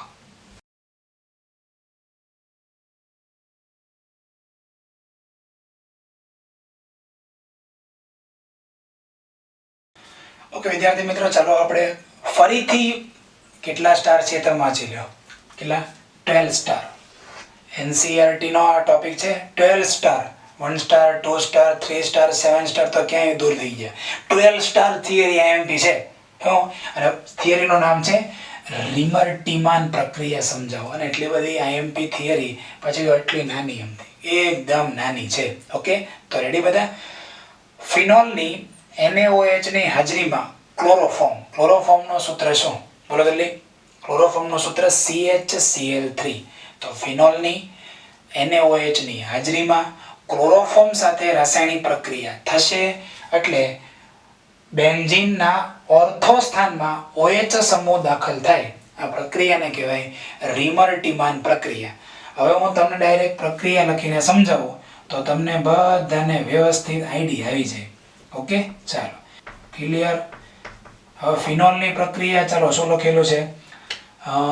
જલીય NaOH ની હાજરીમાં ક્લોરોફોર્મ સાથે. લખ્યું નથી જલીય NaOH, પણ સોડિયમ હાઇડ્રોક્સાઇડ નું જલીય દ્રાવણ જ હોય ને. તો શું લખો અહીંયા? CHCl3 પ્લસ જલીય NaOH. ક્લિયર? આ ક્લોરોફોર્મ અને જલીય NaOH ના દ્રાવણ સાથે ફિનોલની પ્રક્રિયા થાય. ચાલો, -HCl અને -H2O દૂર થશે અને એક મધ્યસ્થી સંયોજન બનશે. કંઈક આવું બેન્ઝીન. હવે જો આપણે ઘણી વાર આવી ચૂક્યું છે, હવે એ રિપીટેશન થાય છે. જો આ ફિનોલ છે, એમની પહેલા NaOH સાથે પ્રક્રિયા થઈ જાય. શું બને? હમણાં તો આવ્યું હતું યાર, ક્યાં આવ્યું હતું? કોલ-બેસમેન્ટ પ્રક્રિયામાં. તો સૌપ્રથમ અહીંયા શું બની જાય? બેન્ઝીન ઉપર ONa, સોડિયમ ફિનોક્સાઇડ બની ગયું કે નહીં? હવે આ ક્લોરોફોર્મ જે છે, બરાબર, એ આ કાર્બન ઉપર એટેક કરે, પણ એ ક્લોરોફોર્મની પહેલા NaOH સાથે પ્રક્રિયા થાય, એમાંથી જે ઇલેક્ટ્રોન અનુરાગી બનશે એ આ કાર્બન ઉપર એટેક કરશે અને અહીંયા આ ભાગ દાખલ થાય CHCl2. ક્લિયર? આ છે મધ્યસ્થી સંયોજન. આ કઈ રીતે આવ્યું એની હમણાં આપણે મિકેનિઝમ ભણશું. હવે મધ્યસ્થી સંયોજન છે એને શું કહેવાય? વિસ્થાપિત બેન્ઝાલ ક્લોરાઇડ. જો આનું નામ શું? બેન્ઝાલ ક્લોરાઇડ. પણ બેન્ઝાઇલ ક્લોરાઇડના ઓર્થો સ્થાન ઉપર ONa આવી ગયો, વિસ્થાપન થયું ને ONO વડે, એટલે બોલાય વિસ્થાપિત બેન્ઝાલ ક્લોરાઇડ. હવે જે વિસ્થાપિત બેન્ઝાલ ક્લોરાઇડ મળ્યું એની આપણે ફરીથી પ્રક્રિયા કરવાની છે 2 મોલ NaOH સાથે. ક્લિયર? તો અહીંયા લખો છો -2NaCl, આ Na અને આ Cl એટલે -2NaCl અને -H2O નો મોલ દૂર થાય અને નિપજ આપણને કંઈક આવી મળે. ચલો, શું નિપજ મળશે? બેન્ઝીન ઉપર ONa. હજી આનો તો કંઈ થયું નથી, પણ આ જગ્યાએ આલ્ડીહાઇડ ગ્રુપનું નિર્માણ થઈ ગયું. હવે આલ્ડીહાઇડ ગ્રુપનું નિર્માણ કેવી રીતે થયું એની માટે આપણે મેકેનિઝમ ભણવી પડશે. અત્યારે હું આ બોર્ડમાં તો ખાલી NCERT નો થિયરી ભણાવું છું, એટલે મેકેનિઝમ ભણાવતો નથી, પણ આ જેવી થિયરી પૂરી થાય તમે લખી નાખો, બરાબર, મોઢે કરી નાખો, પછી હું મેકેનિઝમ ભણાવીશ. આનું નામ અત્યારે લખતા નથી. ચાલો, હવે આમની પ્રક્રિયા કોની હારે કરી દો? HCl સાથે, બરાબર ને? આજે સોડિયમ ફિનોક્સાઇડ છે ને તટસ્થીકરણ તો કરવો કે નહીં? તો HCl વડે તટસ્થીકરણ કરી નાખો એટલે આપણને નિપજ શું બની જાય? બોલો મિત્રો. અહીંયા OH છે અને અહીંયા છે CHO. ક્લિયર? આ જે નિપજ બની એને કહેવાય સેલિસાલ્ડીહાઇડ. આગળ એવું તો સેલિસિલિક એસિડ, એમાં OH અને COOH હતો. અહીંયા OH અને CHO છે એટલે સેલિસિલિક એસિડ ને મળે સેલિસાલ્ડીહાઇડ, કારણ કે આલ્ડીહાઇડ ગ્રુપ છે. રાઈટ? હવે એનો IUPAC નામ બનાવી મિત્રો. ચાલો, અહીંયા આપણે 1 નંબર આપીએ, અહીંયા આપણે 2 નંબર આપી દઈએ. ચાલો, આનું નામ શું? બેન્ઝીન ઉપર CHO એટલે શું બોલાય? બેન્ઝાલ્ડીહાઇડ. ફરીથી આના ઉપર OH પર હાથ મૂકી દો, બેન્ઝીન ઉપર OH આ હાથ મૂકી દીધો. હવે બાકી કોણ રહ્યું? બેન્ઝીન ઉપર CHO એટલે બેન્ઝાલ્ડીહાઇડ અને 2 નંબરના કાર્બન ઉપર OH છે, નામ 2 હાઇડ્રોક્સી બેન્ઝાલ્ડીહાઇડ. ક્લિયર? આ થઈ ગયું આ સેલિસાલ્ડીહાઇડ નું IUPAC નામ. ક્લિયર? ઓકે મિત્રો, ચાલો હવે આપણે આનું નામ બનાવવું છે. તો આગળ મેં તમને સમજાવ્યું તો તે રીતે જ આગળ જે સમજાવ્યું હતું મેં તમને સેલિસિલિક એસિડ માંથી પણ આ રીતે નામકરણ બનાવતા શીખવાડ્યું હતું, એવું જ નામ છે. જો આ 2 ઉપર હાઇડ્રોક્સી છે કે નહીં? યસ ઓર નો? હવે આ બંધારણ આના જેવું જ છે ને, ફરક શું છે? ખાલી આ હાઇડ્રોક્સી ને બદલે અહીંયા શું છે? અહીંયા ONA ગ્રુપ છે ને, એટલે આ ક્ષાર છે કે નહીં, એટલે શું બોલાય? સોડિયમ. પછી 2 હાઇડ્રોક્સી બેન્ઝાલ્ડિહાઇડ. તો કે સર એમ કેમ લખ્યું સોડિયમ 2 હાઇડ્રોક્સી બેન્ઝાલ્ડિહાઇડ? અહીંયા તો 2 ઉપર તો હાઇડ્રોક્સી છે નહીં, એટલે તો આપણે સોડિયમ લખેલું છે. આ હાઇડ્રોક્સી સમૂહ જે છે એમાં સોડિયમ ક્ષાર છે ને, એટલે બોલાય શું સિસ્ટમમાં? સોડિયમ આ 1 2 હાઇડ્રોક્સી એટલે આ જે OH છે એનો સોડિયમ ક્ષાર એમ. ઓકે, તો સોડિયમ 2 હાઇડ્રોક્સી બેન્ઝાલ્ડિહાઇડ આ થઈ ગયું આનો IUPAC નામ. ક્લિયર? અને આ બની ગયું સેલિસાલ્ડિહાઇડ, એનો IUPAC નામ 2 હાઇડ્રોક્સી બેન્ઝાલ્ડિહાઇડ. ઓકે, નામ તો સમજ્યા, પણ મેઇન મહત્વનું શું છે? અહીંયા ફિનોલ હતું, એમાંથી અંતે શું આપણને મળ્યું? OH અને ઓર્થો પોઝિશન ઉપર CH સમૂહ દાખલ થઈ ગયો. આ પ્રક્રિયાને મિત્ર શું કહેવાય? રીમર-ટીમાન પ્રક્રિયા. મગજમાં છપાઈ જવું જોઈએ. ફિનોલ ક્લોરોફોર્મ અને NaOH સાથે પ્રક્રિયા થાય, ફાઇનલ નિપજ આ મળે. IUPAC ને 2 હાઇડ્રોક્સી બેન્ઝાલ્ડિહાઇડ. ક્લિયર? ઓકે મિત્રો, તો હવે આ થિયરીને વ્યવસ્થિત લખી નાખો. આ ખાસ ધ્યાન રાખજો, મધ્યવર્તી સંયોજન એટલે આ શું નામ છે એનું?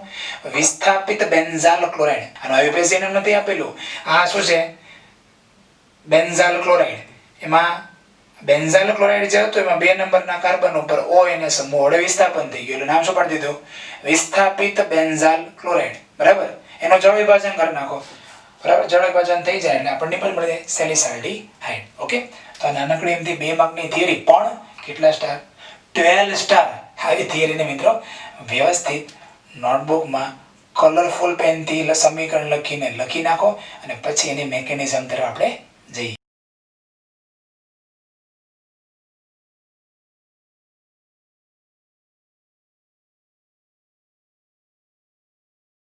ઓકે વિદ્યાર્થી મિત્રો, ચાલો આપણે હવે આ જે રીમર-ટીમાન પ્રક્રિયા છે એની એક મેકેનિઝમ તમને ભણાવી છે. એકવાર રિપીટ કરી દઉં કે આ જે મેકેનિઝમ જે ભણાવું છું એમાં હું તમને કહીશ કે આ બાબત જે છે ને એ આપણે મહત્વની છે. આખી મેકેનિઝમ આપણા માટે કોઈ જરૂરિયાત નથી એની, પણ એમાં સ્ટાર્ટિંગ જેનો સ્ટેપ છે ને એ ખૂબ મહત્વનું છે. તમને જો હમણાં આપણે વાત કરીએ કે ક્લોરોફોર્મ અને જલીય NaOH ની ફિનોલ સાથે પ્રક્રિયા થાય અને સેલિસાલ્ડિહાઇડ નિપજ બને છે. તો સ્ટાર્ટિંગમાં કંઈક આવું થાય મિત્રો. ફર્સ્ટ સ્ટેપમાં કે CHCl3 છે એમની NaOH સાથે પ્રક્રિયા થાય. ક્લિયર? NaOH સાથે પ્રક્રિયા થાય એટલે આમાંથી કંઈક આ રીતે એક ઘટક બનશે CCl2, અને કાર્બન ઉપર એક લોન પેર રહેલી હશે. મિત્રોનું નામ છે ડાયક્લોરોકાર્બિન. હવે કાર્બન જે છે, કાર્બન એમનું અષ્ટક પૂર્ણ છે કે નહીં ચેક કરો.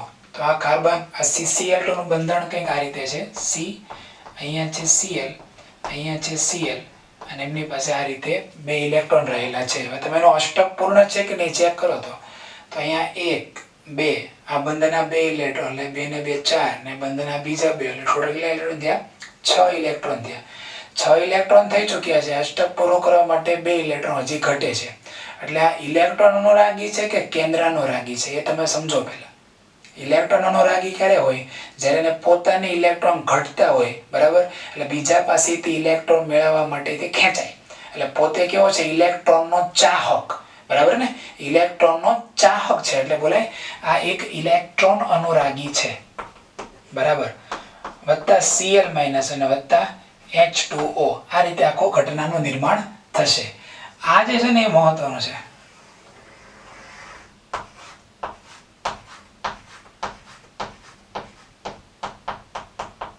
જેટલા મેં ટીક માર્યા છે ને એટલી વાર તમારે વાંચવું પડશે આને.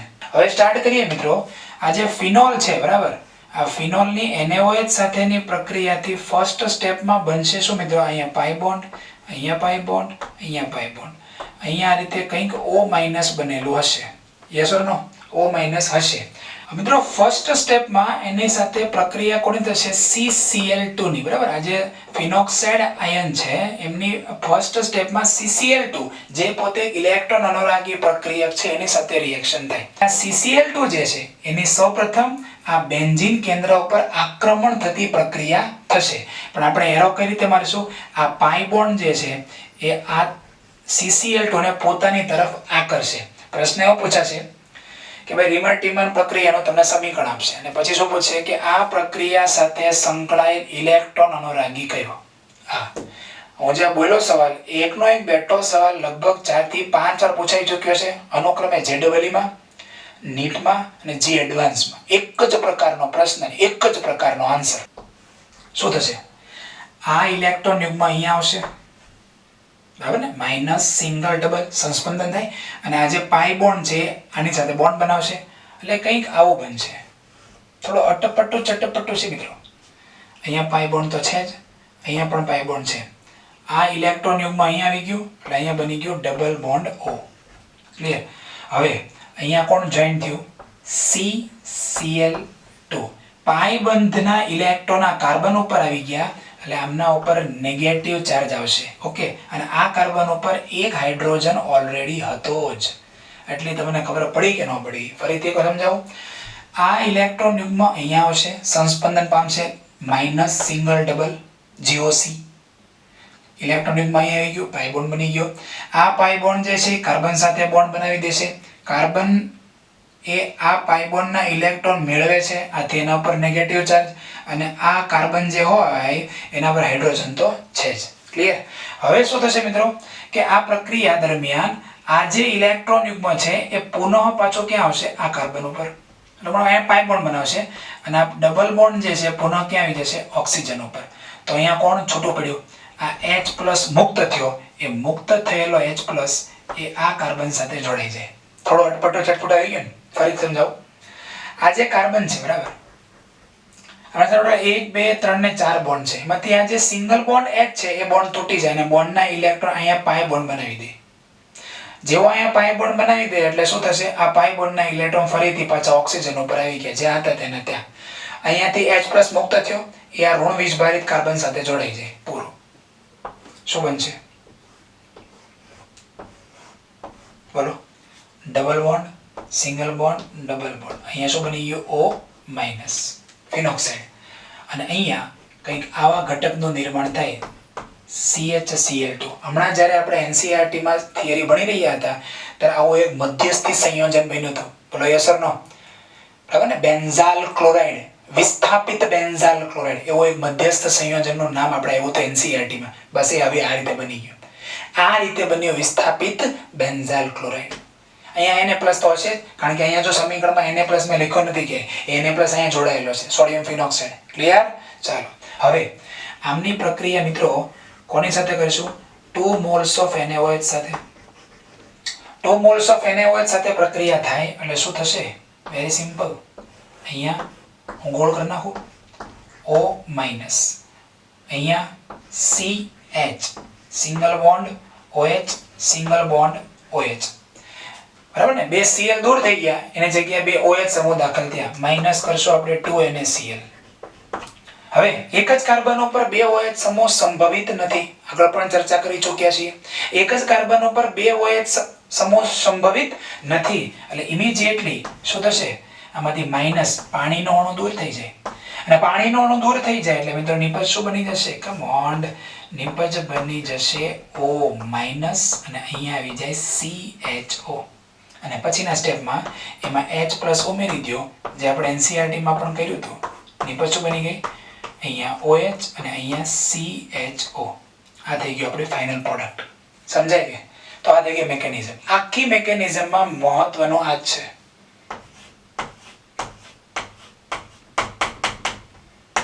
એટલા જેટલા રાઈડ કરે ને એટલી વાર મહત્વનું છે. શું? કે જે તમને પ્રક્રિયા આપશે, બરાબર, ફિનોલ, જલીય NaOH, ક્લોરોફોર્મ, શું બને? સેલિસાલ્ડિહાઇડ. ઓકે, આ પ્રક્રિયામાં કયો ઘટક સંકળાયેલો છે? આવા હેડિંગ હેઠળ પ્રશ્ન પૂછાઈ શકે. શું યાદ રાખવાનું? CCl2. તો મિત્રો આ જે મેકેનિઝમ છે એને તમે લખી નાખો. આ બધામાંથી યાદ ખાલી આપણે આ જ રાખવાનો છે. આ તો તમને ખાલી મેં મેકેનિઝમ સમજાવી છે, તમે લખી નાખો, પણ આમાં બહુ પ્રયત્ન કરવાની જરૂર નથી. ક્લિયર? તો આ ટોપિકને મિત્રો લખી નાખો.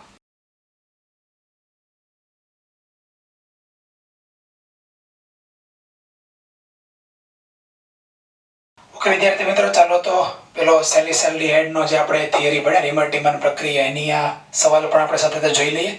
લેક્ચરનો આ એન્ડ પાર્ટ છે. ઓકે, તો ફિનોલ છે ક્લોરોફોર્મ અને જલીય NaOH સાથે પ્રક્રિયા થઈ તો નિપજ બને છે બેન્ઝીન ઉપર O- Na+ અને CHO. આ પ્રક્રિયા સાથે સંકળાયેલ ઇલેક્ટ્રોન નો રાગી જણાવો. મેં તમને જેમણા આગળ મિકેનિઝમ કરાવી એમાંથી જો જોવા જઈએ તો આપણો આન્સર કયો આવશે? D is the answer. Clear? Answer આવશે મિત્રો આપણો D. ઓકે, આ થઈ ગઈ આપણી ફાઇનલ રિએક્શન. ફિનોલ છે ક્લોરોફોર્મ વત્તા 3 મોલ્સ ઓફ NaOH અને લાસ્ટ સ્ટેપમાં આપણે શું કરીએ છીએ? એસિડ વડે એસિડીકરણ. તો આપણને નિપજ બની જશે સેલિસાલ્ડીહાઇડ. બહુ આસાન પ્રશ્ન છે. હજી એકવાર કહી તો મિકેનિઝમ જે છે ને તમે લખી નાખજો. બહુ ફાઇન લાગે સરે ભણાય મિકેનિઝમ, પણ એ મિકેનિઝમને તમારે મોઢે કરવાની જરૂર નથી. એમાં મહત્વનું જે છે મલાઈ. મલાઈ કઈ છે? મલાઈ આ છે ડાયક્લોરોકાર્બન CCl2 અને 2 ઇલેક્ટ્રોન. એ જે છે ને એ આક્રમણ કરતો ઇલેક્ટ્રોન અનુરાગી છે. આ મલાઈ છે. આખી મિકેનિઝમ લખજો, પણ તમે એને આખી પ્રેક્ટિસ કરીને લખીને પ્રેક્ટિસ કરો. 1 વાર 2 વાર 3 વાર 4 વાર કશી જરૂર નથી. એનો મોરલ શું, ખાલી એનો મેઇન હેતુ શું છે કે CCl2 આક્રમણ કરે છે. ક્લિયર? તો આજના લેક્ચરને મિત્રો આપણે પૂર્ણ કરીએ છીએ. 10 તારીખે જે એક્ઝામ છે એ એક્ઝામ મેજર ટેસ્ટમાં અહીંયા સુધી જે આપણે ભણ્યું તે મેજર ટેસ્ટમાં આવવાનું છે. આજના લેક્ચરને પૂર્ણ કરીએ છીએ. બાય.